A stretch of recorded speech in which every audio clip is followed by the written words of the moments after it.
When we talk about prosperity, many people believe it depends solely on money, external opportunities, or influential connections, but the truth is that all prosperity begins within us, with how we think, feel, and position ourselves in life. If you want to attract divine and financial wealth, you must understand that the foundation is not a desperate pursuit of approval or an attempt to prove your importance to the world, but the quiet construction of an unshakable inner confidence that cannot be swayed by criticism or circumstances. Ancient sages said that those who control their minds rule kingdoms, because true wealth is not born from gold or possessions, but from mastery over one's own essence. Only those who conquer themselves are prepared to sustain any form of abundance. Today, we confuse confidence with ego, prosperity with ostentation, and forget that true financial security comes from inner stability, that calm inner voice that remains steady even when the world tries to humiliate or diminish your vision. History shows that the most enduring empires were not built solely with swords or armies, but by men and women with steadfast hearts, guided not by external approval, but by an inner certainty that they were led by something greater. This is what distinguishes divine prosperity from fleeting wealth. While ordinary money depends on markets, luck, or circumstances, spiritual and financial abundance that lasts centuries is born from the conviction that you are not a victim of situations, but a creator of your reality. Neuroscience confirms that when you realize your response to events matters more than the events themselves, your brain changes, your body strengthens, and your mind opens to new possibilities previously blocked by anxiety and fear of rejection. Think of past kings and emperors who ruled entire nations, yet wrote in their journals truths that still echo today. You have power over your mind, not external events. This was not just philosophy. It was a manual for prosperity and wealth that has transcended centuries. When you understand that you don't need to prove anything to anyone, you save mental energy, and that energy, properly directed, transforms into ideas, decisions, and actions that generate true and lasting wealth. Divine prosperity is not the result of theatrics, nor does it arise from an authoritative tone or social performance. It is born from inner silence, from that steadfast presence that doesn't need validation to exist. This inner calm attracts wealth, because while the world rushes to impress, the truly prosperous remain stable, listening, learning, and building something solid that doesn't rely on fleeting applause. Ancient sages called it faith, philosophers called it inner reason, and modern neuroscience calls it an internal locus of control. But they're all describing the same thing. Prosperity begins when you understand that your life is in your hands. Those who believe everything depends on luck, circumstances, or others' approval live as prisoners of scarcity. But those who know their choices carry divine weight create an abundant life because they take responsibility and stop wasting time trying to control what cannot be controlled. This is the first secret of financial and spiritual prosperity. Take charge of your inner governance, because those who govern their minds govern their destinies. Consider kings like Solomon, who didn't ask for riches but for wisdom, and received not only gold but also honor and abundance that spanned generations, because he knew wealth begins within and only then manifests outwardly. This principle is timeless. Those who seek only money reap emptiness, but those who seek wisdom and inner confidence reap wealth that endures, because it doesn't depend on human hands but on a divine source. Science backs this up. People who believe their actions matter more than luck show greater resilience, clarity, and discipline, and consequently achieve more prosperity in all areas of life. The secret, therefore, is not in displaying signs of greatness, but in cultivating inner greatness. That which remains when everyone doubts you, grows stronger in the face of criticism, and doesn't need to shout to be heard because it has found its voice in silence. This is the key to divine wealth. You don't need to dominate the room with your voice, but your mind with your faith. You don't need to prove your worth with possessions, but to yourself by walking with courage, even in times of scarcity.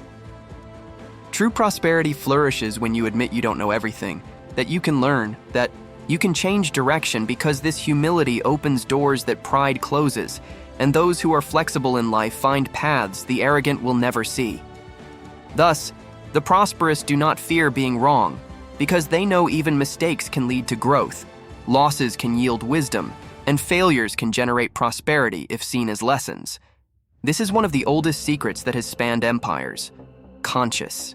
Vulnerability is not weakness, but strength. Because those secure enough to show their humanity have already understood that their worth doesn't depend on others' approval, but on the divine essence they carry. Such people don't waste energy trying to impress, because they know the greatest wealth lies not in what they show, but in what they build in silence. It is this silence, this steadfast presence that attracts people, opportunities, and riches. Because deep down, we all seek someone who lives not by appearances, but by essence. Neuroscientists confirm our brains can detect authenticity in milliseconds, which is why true prosperity is magnetic. It stems from a heart aligned with its truth, not a persona crafted to please. The truly prosperous are not slaves to their image, because they've learned that an image can be destroyed, but essence can never be erased. Here's what you need to hold on to. Prosperity is not about appearing prosperous, but about being prosperous. This requires turning off the internal monitor, constantly asking, "Are they liking me?" Or, "Am I impressing?" Because that mental prison consumes your vital energy and prevents you from living fully. Divine prosperity demands presence, surrender, and the courage to be authentic, and that authenticity is the fertile ground where the gold of life flourishes. In past centuries, families that thrived were those who passed down this principle through generations. Don't live to please, live to achieve. Don't live to seem, live to be.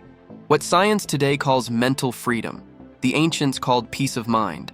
And that peace has always been the greatest treasure of those who dared to trust in something greater than themselves. So understand, your wealth won't be built solely on financial strategies, but on an unshakable mindset, a resilient spirit, and the faith that abundance is already available to you if you have the courage to tap into it. From today onward, choose to live from the inside out. Cultivate confidence over ego, wisdom over appearances, and divine prosperity over fleeting wealth. Because when you change within, the entire universe aligns without, and the prosperity that seemed distant begins to flow into your life like a river that never runs dry. Divine prosperity doesn't happen when you try to control everything, but when you learn to release the excess weight that imprisons your mind and soul. A neuroscientist from UCLA proved that when we stop expending energy trying to predict others' reactions and seeking approval at all costs, it's like closing dozens of unnecessary programs running in the background of your mind's computer. Suddenly, your life flows with more ease, your ideas multiply, your creativity awakens, your presence becomes magnetic, and abundance begins to draw near. It's as if prosperity was always by your side, just waiting for you to clear the inner space to receive it. Here lies an ancient secret.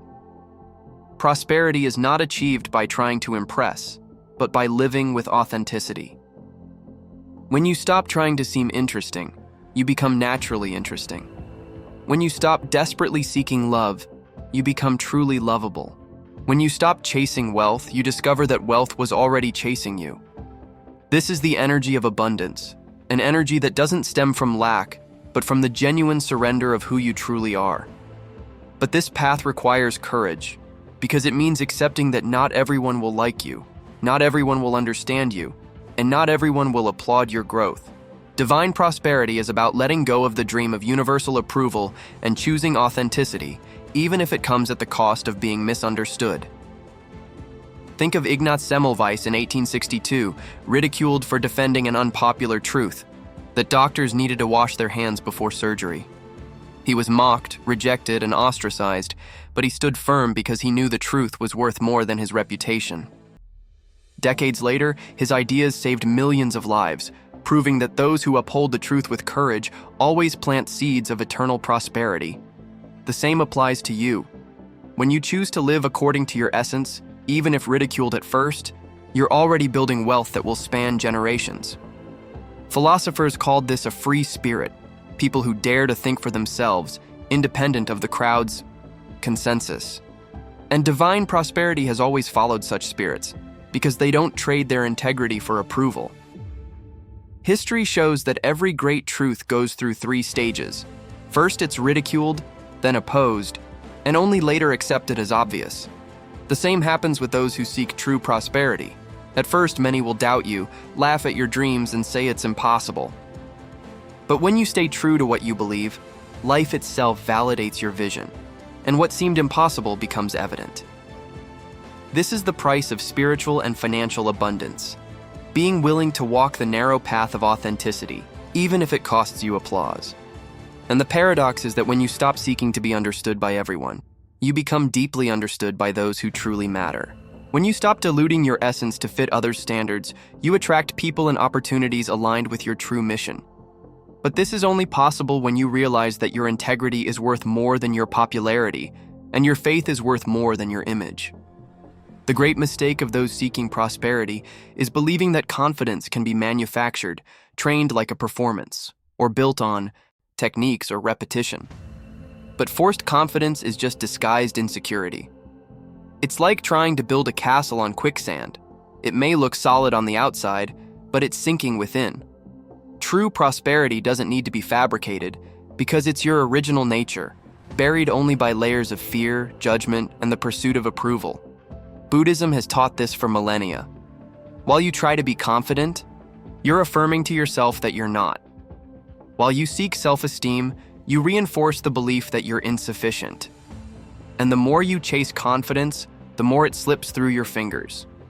Real confidence isn't something you add, but something that emerges when you remove the excess. Just as water doesn't try to flow, it simply flows, because that's its essence. Just as a tree doesn't try to grow, it simply grows, because it was created to do so. Likewise, prosperity is your nature, but it only appears when you strip away the layers of conditioning that hide it. Every time you act out of fear of judgment, you place a stone over your abundance. Every time you mold yourself to please others, you build another barrier against your prosperity. And every time you reject your essence, you pile another layer atop the source of your divine wealth. The good news is that you don't need to fabricate anything. You only need to remove what's blocking your light from shining. Stop seeking approval, because the need for approval distances you from abundance. Stop avoiding discomfort, because the fear of pain keeps you trapped in scarcity. Stop trying to impress, because the need to impress reveals only an emptiness that no wealth can fill. When you let go of this weight, the energy once spent maintaining masks becomes available to create, build, and prosper. And divine prosperity is this: the courage to be yourself, without masks, without fear, without excuses. This path requires accepting that you may not be loved by all, but you will be deeply loved by some. It requires accepting that you may not be understood by many, but you will be profoundly understood by the few who truly matter. And it's this genuine exchange that attracts opportunities, connections, and riches that money alone could never buy. Neuroscience calls this the liberation of cognitive resources, but the ancients called it the blessing of inner peace. Because when your mind is free, your heart opens, and when your heart opens, your life flourishes. You don't need more confidence techniques. You need the courage to let go of your chains. You don't need more self-esteem tricks. You need the faith to embrace your essence. You don't need to chase wealth. You need to make space for wealth to come to you. And this starts with simple but powerful practices. Observe your thoughts without judgment. Experiment with your authenticity in daily life. Challenge the illusion that the whole world is watching you. The more you free yourself from this invisible prison, the more divine prosperity flows toward you. And this is the second secret of the trilogy. Prosperity isn't about adding layers, but about removing excess. It's not about creating a new version of yourself, but about returning to your original essence, where abundance already resides. Because when you stop trying to be confident, you discover confidence. When you stop trying to be loved, you discover love. And when you stop chasing wealth, you discover you're already living in the source of divine prosperity. Since ancient times, humans have sought signs in the heavens, answers in sacred scrolls, and codes of prosperity etched in stone. But the key has always been closer than they imagined, within themselves, in the heart that dares to accept who they truly are. Today, I invite you to take a step further, not just toward material wealth, but toward a prosperity that originates in the spirit and reflects in every area of life, because true abundance begins with the radical acceptance of your own essence. Have you ever noticed how many people spend their lives trying to be someone they're not, molding themselves to please others, or fitting into expectations that were never theirs? This invisible prison is the greatest thief of prosperity ever known. When you don't accept who you are, you reject the divine gift given to you. You block the flow of spiritual abundance that should overflow in your life. And as a result, financial prosperity drifts further away. In centuries past, kings and priests understood something we've forgotten. Prosperity didn't come solely from coins or land, but from a solid identity, a spirit anchored in what the Creator made. Radical acceptance is not resignation, it's aligning with the divine order, declaring, "I am a masterpiece. I am a temple. I am part of the creation that carries within it the seeds of abundance." Neuroscience today confirms what the ancients intuited. When you accept who you are, your brain reduces stress levels, your mind makes space for creativity, and your energy becomes more magnetic, attracting opportunities. Ancient scribes spoke of invisible fields, forces surrounding humanity. Today, we call this frequency and vibration. When you vibrate in acceptance, you resonate with prosperity. How many times have you compared yourself and lost your peace? How many times have you diminished yourself before others, believing only they were worthy of wealth? This is where the death of prosperity begins. True abundance doesn't arise from comparison, but from authenticity, because the purest gold doesn't compete with silver, and the pearl doesn't envy the stone. Each carries its own inherent value. When you accept yourself, you create space to use your gifts, talents, and abilities, and that's when financial prosperity becomes inevitable, because it's the result of putting your essence into motion. The ancient masters said, "The person who denies their essence becomes a slave. The one who embraces it becomes a king." Accepting who you are doesn't mean you stop seeking growth, but it means growing without abandoning your roots, because a tree that rejects its seed will never bear fruit. The flow of divine prosperity begins in the mind, but manifests through the hands. When your mind is at peace with who you are, your hands prosper in everything they do. I want you to grasp a powerful truth. No one truly prospers by imitating someone else's life. Abundance is only sustainable when it springs from your authenticity. Ancient merchants knew this. They prospered because they understood their own value, offering what they did best without losing themselves trying to live another's life. Accepting your essence is the first step to financial freedom, because true wealth isn't just about having, it's about living in alignment with who you were created to be. You don't need permission to be who you are, because your identity was authorized by the heavens before you were born. When you honor that identity, you attract people, opportunities, and doors that open only to authenticity. The world may copy your appearance, but it can never replicate your essence, and it's that uniqueness that makes you rich. Radical acceptance is living without masks, without fear of rejection, because you understand that prosperity doesn't depend on others' approval, but on the connection between you and the divine. The Bible says, "You will know the truth, and the truth will set you free." That truth is also about who you are, and accepting that truth breaks the chains blocking your abundance. Every time you reject yourself, you dam a river of prosperity. Every time you accept yourself, you open an inexhaustible fountain of provision. You must understand that prosperity isn't just about finances, but about wholeness. Yet, when there is wholeness, finances inevitably flourish. Ancient civilizations prospered because they honored their gods, their traditions, and their identity.